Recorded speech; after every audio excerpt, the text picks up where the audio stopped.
But first, another day and another shocking poll for the Albanese government. This latest one from Newspoll, published in The Australian, shows that primary support for Labor's dipped to 31%.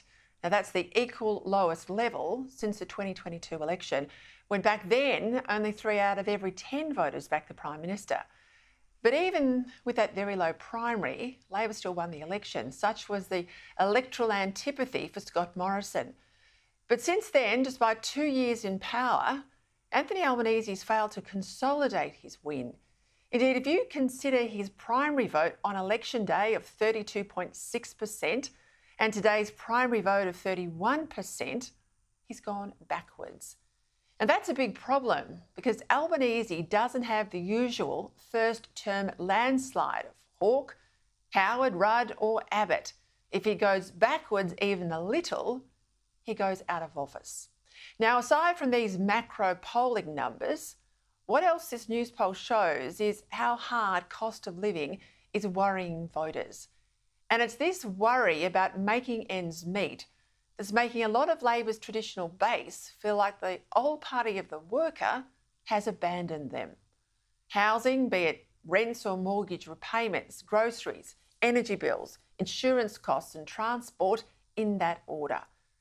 Only 4% of those surveyed said they had no cost of living worries. That's telling.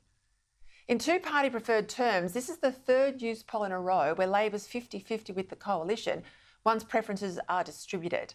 And that shows the power of the Greens in the current electoral state of play.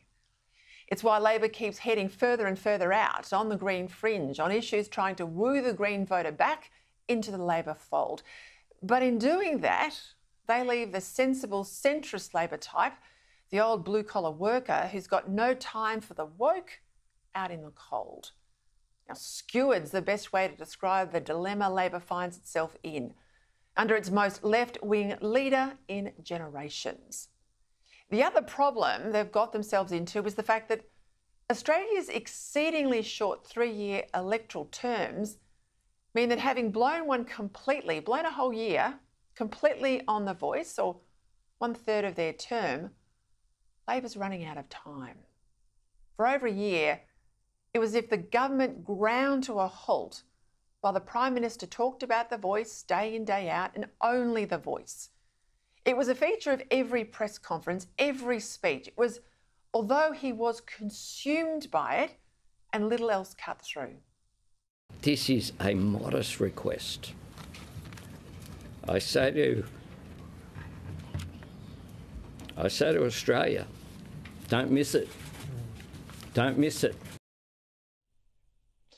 So who's surprised then that voters doing a tough say the government doesn't give a toss about them when they think the Prime Minister went missing when they needed him most?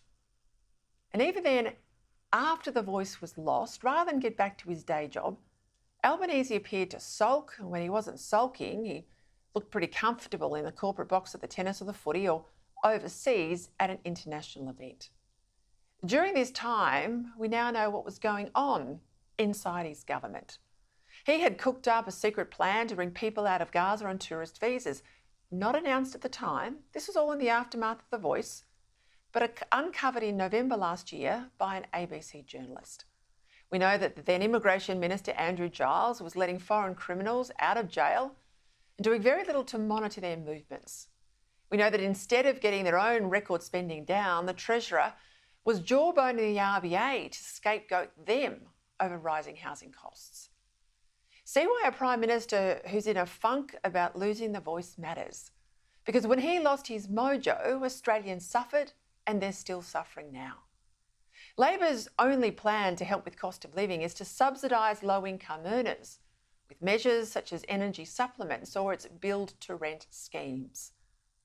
But these all just mask the bigger problem. They're band-aids on a bullet wound because they don't tackle the underlying causes of pricing pain. The government keeps talking about the jobs they've created since the election, but most of these jobs are jobs dependent on government subsidies, such as jobs in the so-called care economy, nearly all of which are more or less government funded, like jobs in the NDIS or childcare centres. And it's ethically wrong for the government to spend up big in ways that are likely to boost job numbers short term, but will ultimately make a bad situation worse, because government spending at anything like these levels is unsustainable. At some stage, all these subsidised jobs could largely disappear. Thanks to record migration, Australia's population's now hit 27 million last week. But GDP per capita, or the average wealth of us as individuals, well, that's been going backwards for 6 quarters.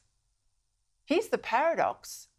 Because the population's been growing, the size of the economic pie's increased, but the share of the pie, which is what each of us get as individuals or as a household, well, that's been shrinking because the newcomers on balance are not as productive as people here already. Now, you don't need me to tell you that things are grim, the cost of living's hurting. You know better than anyone else. The problem is your government doesn't have a solution. It's only plans to throw more of your money at the problem, but that's robbing Peter to pay Paul. Ask yourself this as a voter. Since the government changed in 2022, what's got better for you? Is our economy stronger? Is our country more cohesive? Does your job feel safer? Have you got some financial breathing space? Now, if voters can't answer a question like that with a positive, then the government's in trouble. And that's where we are tonight.